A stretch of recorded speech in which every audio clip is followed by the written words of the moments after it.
Hello, everyone. My name is Miss Murphy, and I will be reading Brian's Winter by Gary Paulsen. Chapter 1. Fall came on with a softness so that Brian didn't realize what was in store. A hard, pined North Woods winter until it was nearly too late. He had never thought he would be here this long. After the plane crash that marooned him in the wilderness, he had lived day by day for 54 days until he had found the survival pack in the plane. Then another 35 days through the northern summer, somehow living the same day-to-day pattern he had started just after the crash. To be sure, he was very busy. The emergency pack on the plane had given him a gun with 50 shells, a survival .22 rifle, a hunting knife with a compass in the handle, cooking pots and pans, a fork, spoon, and knife, matches, 2 butane lighters, a sleeping bag and foam pad, a first aid kit with scissors, a cap that said Cessna, fishing line, lures, hooks, and sinkers, and several packets of freeze-dried food. He tried to ration the food out, but found it impossible, and within 2 weeks he had eaten it all. Even the package of dried prunes, something he'd hated in his old life. They tasted like candy and were so good, he ate the whole package in one sitting. The results were nearly as bad as when he'd glutted on the gut cherries when he first landed. And that is a reference to the first book from Hatchet. He found the cherries and overate them, and it was terrible for his stomach. His stomach tied in a knot, and he spent more than an hour at his latrine hole. In truth, he felt relieved when the food was gone. It had softened him, made him want more and more, and he could tell that he was moving mentally away from the woods, his situation. He started to think in terms of the city again, of hamburgers and malts, and his dreams changed. In the days, weeks, and months since the plane had crashed, he had dreamed many times. At first, all the dreams had been of food, food he had eaten, food he wished he had eaten, and food he wanted to eat. But as time progressed, the food dream seemed to phase out, and he dreamed of other things, of foods, of his parents, always of their worry, how they wanted to see him, sometimes that they were back together, and more of girls. As the food he dreamed of girls he knew, as with food, sorry, he dreamed of girls he knew, girls he wished he had known, and girls he wanted to know. But with the supplies from the plane, his dreams changed back to food.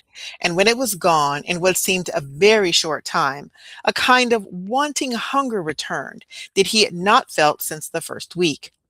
For a week or two, he was in torment, never satisfied. Even when he had plenty of fish and rabbit or fool bird to eat, he thought of the things he didn't have. How many of us spend our time doing that? It somehow was never enough, and he seemed to be angry all the time. So angry that he wasted a whole day just slamming things around and swearing at his luck. When it finally ended, wore away was more like it. He felt a great sense of relief. It was as if somebody he didn't like had been visiting and had finally gone.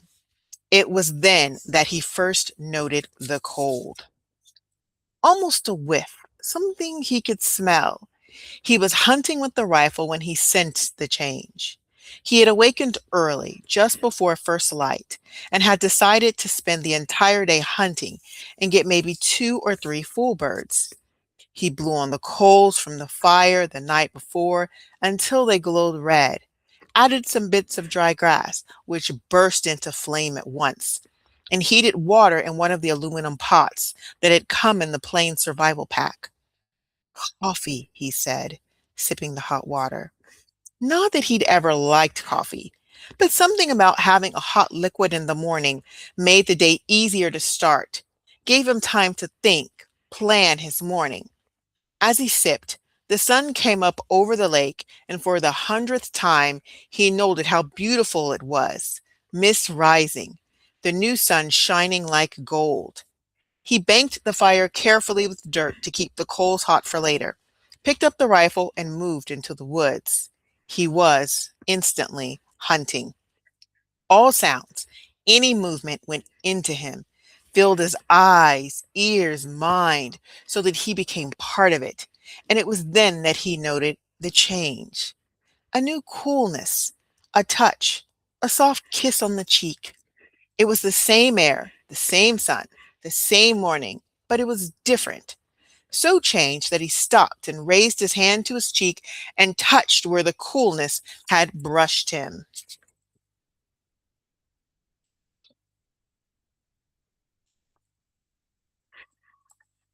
Goodness, it's like these pages are stuck together here.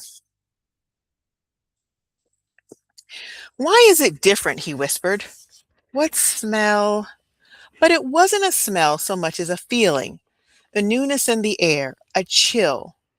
There and gone, a brush of new cool air on his cheek, and he should have known what it meant. But just then he saw a rabbit and raised the little rifle, pulled the trigger, and heard only a click. He reckoned the bolt, made certain there was a cartridge in the chamber, and aimed again. The rabbit had remained sitting all this time, and he pulled the trigger once more. Click. He cleared the barrel and turned the rifle up to the dawn light. At first, he couldn't see anything different. He had come to know the rifle well, although he still didn't like it much. The noise of the small gun seemed terribly out of place and scared game away. He had to admit it made the shooting of game easier, quicker. He had a limited number of shells and realized they would not last forever, but he still had come to depend on the rifle.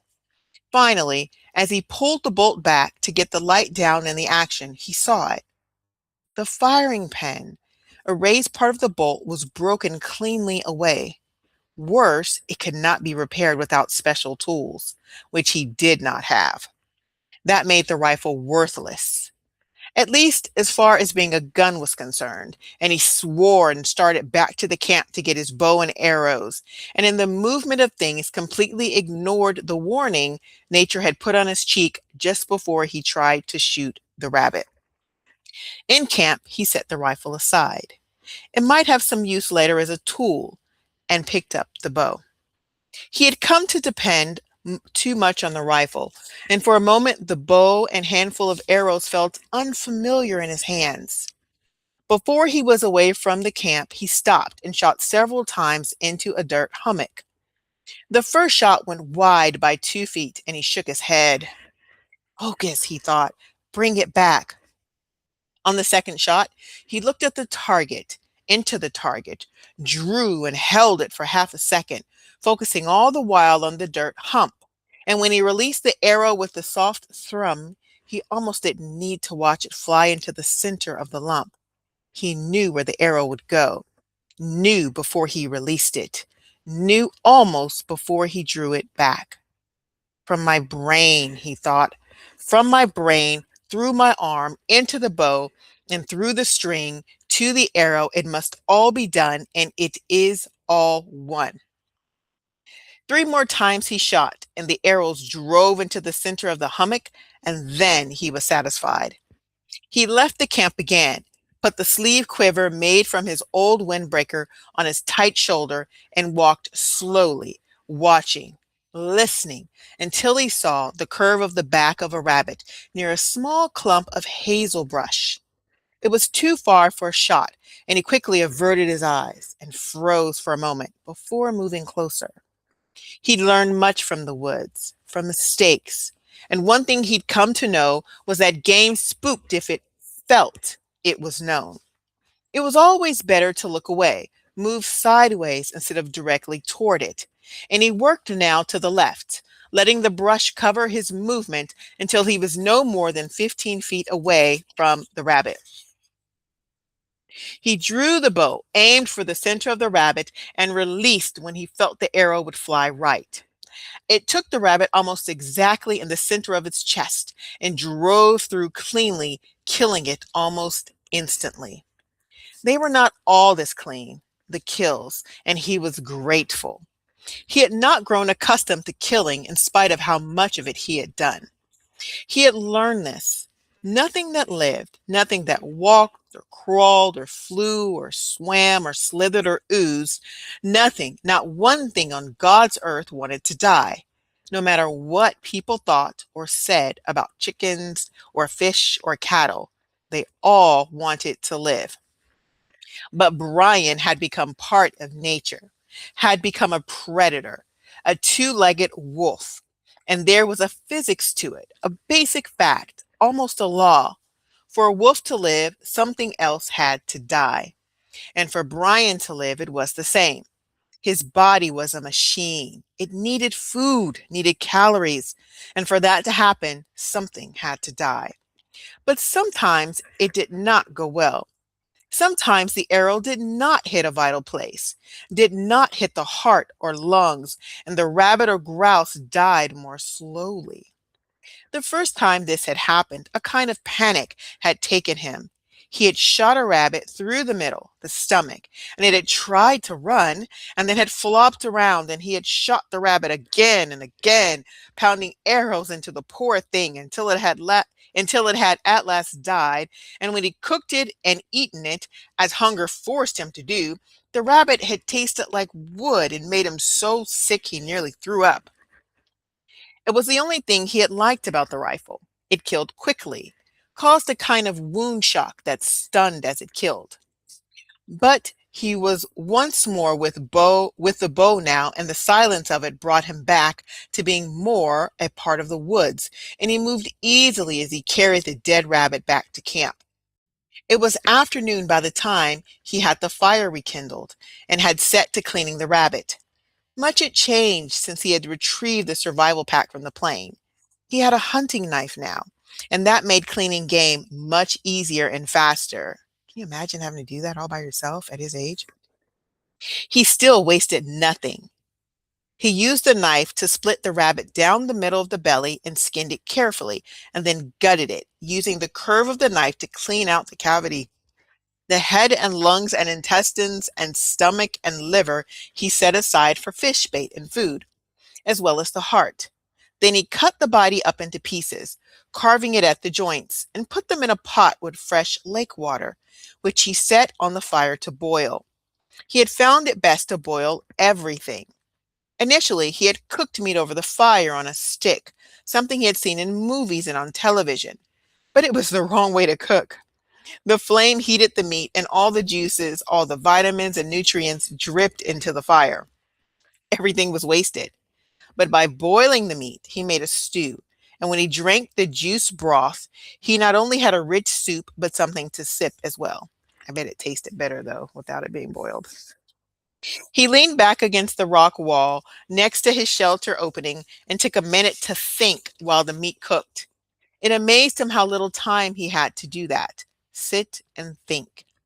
It seemed the longer he was in the woods, he had marked 68 days counting this day, the more there was to do. Firewood was an endless chore, of course. He kept the fire going whenever he was there and banked it when he left.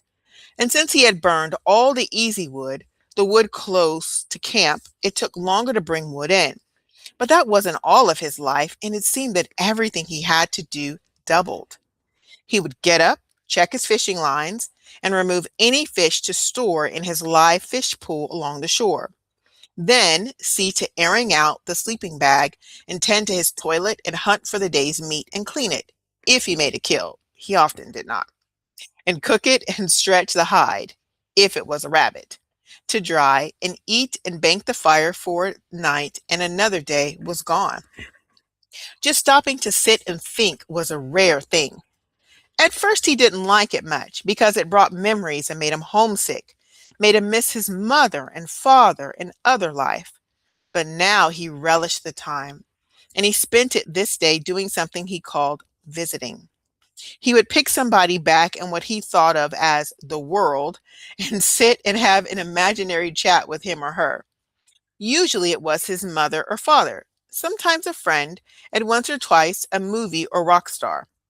Initially, he worried that he might be going crazy. But then he decided if you felt you were crazy, you weren't really crazy. Because he had heard somewhere that crazy people didn't know they were insane. So he went ahead and had the visits.